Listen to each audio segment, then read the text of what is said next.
Hey Canucks fans, it is Sunday. That means it's another edition of Ask Me Anything. I'm Clay Emo. I'm at Canuck Clay on Twitter. I'm at Clay Emo on Instagram. I'm the founder of the GLCPC, the Good Looking Canucks Positivity Club. And it's my Canucks take, all in one take. It's Clay's Canucks commentary for Sunday, June the 21st. This is where you get Canucks insight that's positive and timely. So yes, it's Sunday. That means right now I'm going to do my weekly Ask Me Anything. And that means tonight I'll be doing my weekly live stream on YouTube. So make sure you join me at 10 p.m. We can talk about the Canucks, host city, return to play, qualifying round, COVID, check in with each other, whatever it is. Make sure you join me tonight at 10 p.m. on YouTube, and I'll send out that link a little bit later around dinner time today. For now, let's do this weekly Ask Me Anything. And just before I get to that, I want to say thanks for the greetings so far. I'm right in the middle of the Tridium, the Clay Tridium or the Clay Trifecta, the 3 best consecutive days of the year. Yesterday was the first day of summer. The sun came out around 7 p.m. in Richmond, which is cool. And we had 2 really close family friends of ours come over, 2 families over. And it's the first time we actually hosted anyone outside of our bubble, outside of our family in the last 4 months. So we had a great time going to the wee hours of the morning, eating great food, doing music, talking, catching up, playing Jackbox, sitting around the fire outside. It was a wonderful, wonderful day. Then today was Father's Day. Woke up, started the day going to church, then spending some nice time at home with the family, and the kids being good. I just asked Sean and Jake to try and be nice to me for 24 hours. They've mostly succeeded. And then I was telling them I'd like to just take it easy, do what I like to do, relax, kind of not do too much, but do things I enjoy doing, to which my lovely wife Gail replied, so basically the same as every other day of the year. And I said, exactly. So that's today. And then tomorrow, it's my birthday, my 46th birthday. Thanks in advance for the greetings. Gonna go to work, do a full day, and then we're gonna head downtown to Kobe for a wonderful meal celebration of my birthday. So yes, and that will wrap up the Tridium or the Trifecta. So yeah, it's been a great 2 days so far. It'll be a great 3 days by the time tomorrow is over. And I want to continue the greatness by going with our weekly Ask Me Anything. So this week, about 6 or 7 questions from 4 different people, both on YouTube and on Twitter. So let's get going. Firstly, from YouTube, Tim Hortons with a double S at the end. So I guess it's Tim Hortons. And it says, do you think Jake Virtanen or Jared McCann was a better player from the 2014 draft? So remember, Jake Virtanen was picked 6th overall, very high. I know some people wish the Canucks had picked someone else, but had a decent career so far. And Jared McCann picked in the same round, first round, but 24th overall. And we know that Jared McCann is a center, Jake Virtanen is a winger. McCann has actually gone to his 3rd team now. He got traded to Florida for Eric Branson, then got traded to Pittsburgh from there. So McCann is in Pittsburgh right now.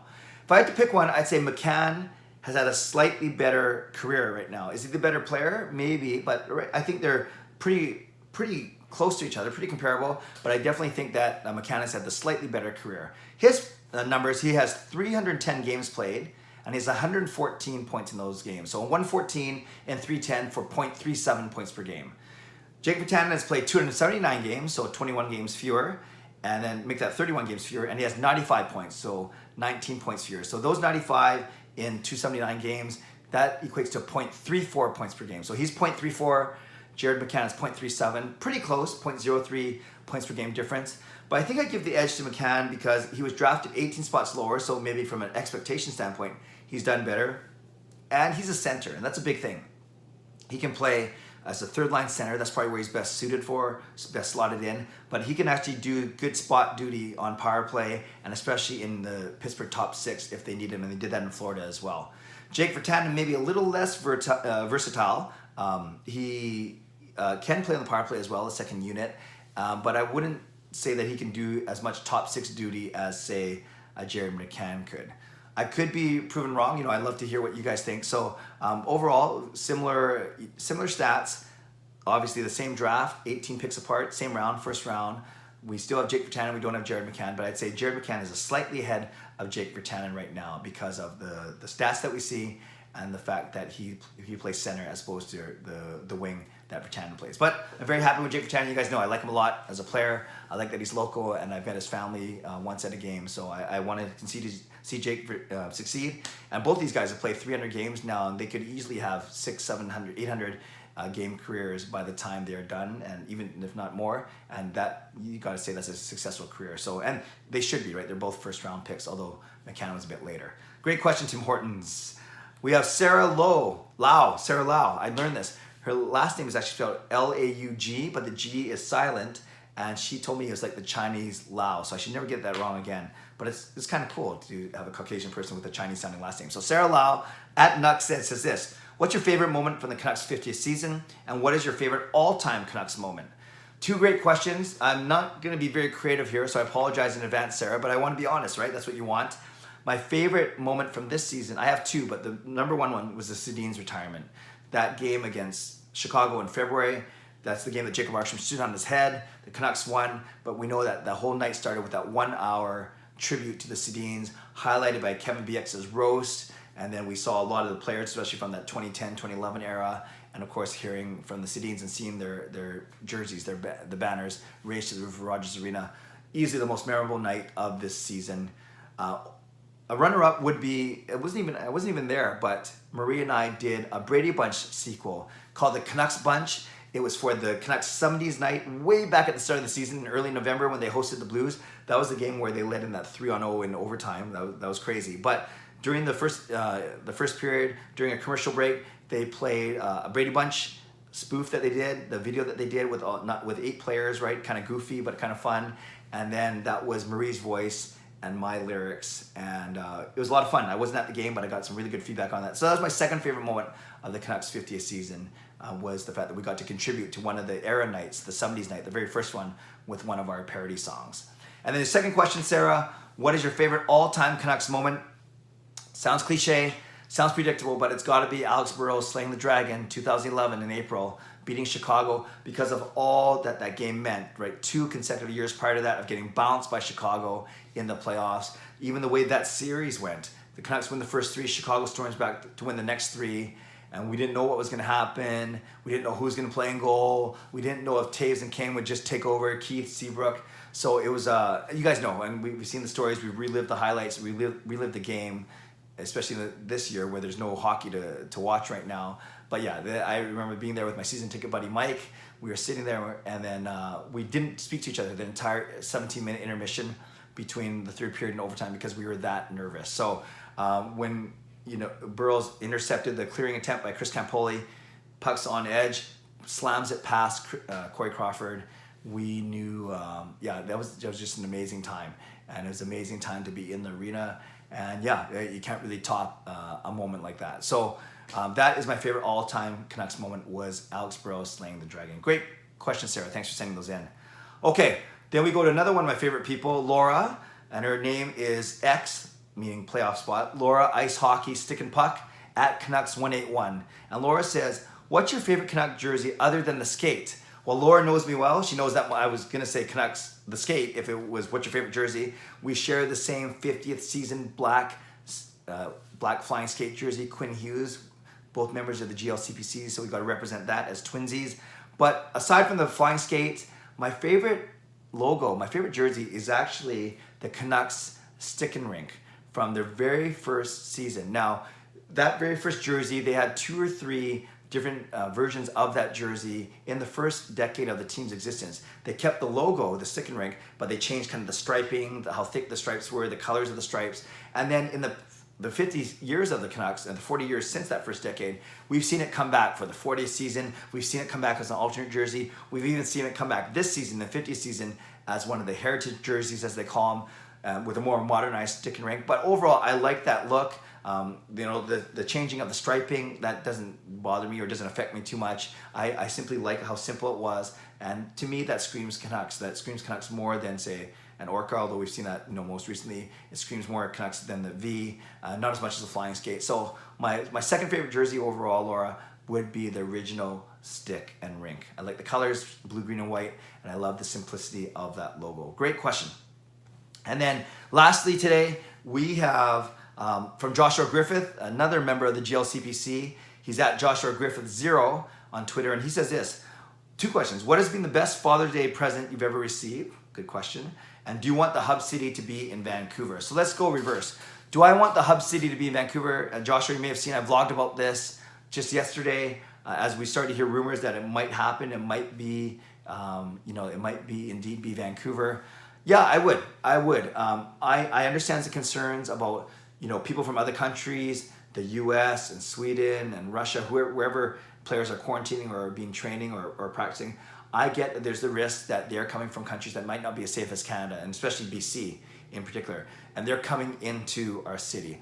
If we're a hub city, I recognize that people could break the bubble or break the quarantine rules or the distancing rules, and because you're going to have a bunch of young hockey players that might want to see the town. I get that. I get all those risks. But I also see that Dr. Bonnie Henry is a rock star. She's led BC to a really good place, that Vancouver's a beautiful city anyways, the Canadian dollar might work, and overall, yeah, it's going to bump up business a little bit. Not a lot. It's not going to save the economy of BC, but it will, create some jobs and create some opportunities for people. So I think that's all good stuff.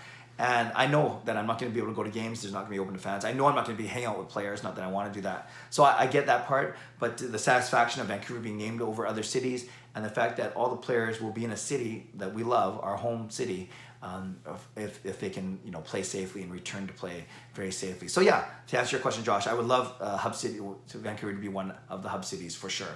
And then lastly, to answer your other question, what's the best Father's Day gift you've ever received? Well, aside from actually becoming a father, I guess, and to Sean, to Jacob, to Kayla, with my lovely wife Gail. No, she's the mother, I'm the father. You guys know what I mean. That's awesome. I talk about them all the time, but we are blessed with 3 amazing children. They're respectful, they're obedient, they're smart, they're talented, they're athletic, they're faithful, they're trustworthy. All these things, we're very blessed that way. So we've never made a big deal. I've never asked the kids to really spend too much money or time, especially when they weren't working, on a gift. We would do stuff as a family. But I would say, because Father's Day, always the 3rd Sunday of June, so could it be anywhere between the 15th to the 21st if you follow the timing. And then with my birthday being June 22nd every year, because that doesn't change, always Father's Day and my birthday are within a week of each other, sometimes right next to each other, like this year, but never on the same day, right? But the latest Father's Day can be the 21st, but usually always within a week of each other. So I will get a joint gift, or I will tell them, don't get me anything for Father's Day, but you can get me something for my birthday, or don't even get me something for my birthday, just hang out and be good kids kind of thing. But I will say, so on these combined gifts, there are 3 that really stick out to me for different reasons. One of them was last year. Jacob actually put together, he's my second son, he put together a bunch of goofy little videos, almost TikTok style for me before TikTok got popular, but spliced together a 3-minute video of me. And he called it a very special dad. So I'm not sure what that means, but he saved all these videos from ever since he was taking videos on his phone, or I've been doing YouTube, and he put together a 3 or 4 minute kind of mashup of a compilation of some of my most embarrassing, cringy, funny, goofy, exciting moments on video, and he put it all together with a nice soundtrack, edited really well. So that meant a lot to me because of the time that he put into it, for sure.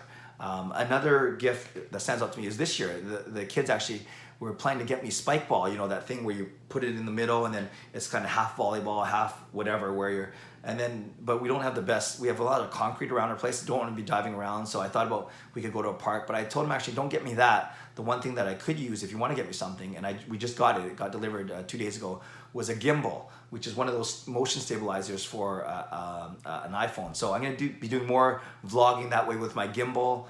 It was actually about the same cost as a spike ball. So for the kids to pitch in and get me that meant a lot, because that's something that I'd probably be using even more than the spike ball, though they probably don't get to enjoy it as much as they would a spike ball, but that's okay. That's something that I'll be using in future vlogs when I'm not using a tripod like this. So I was excited about that, and that was very thoughtful of them.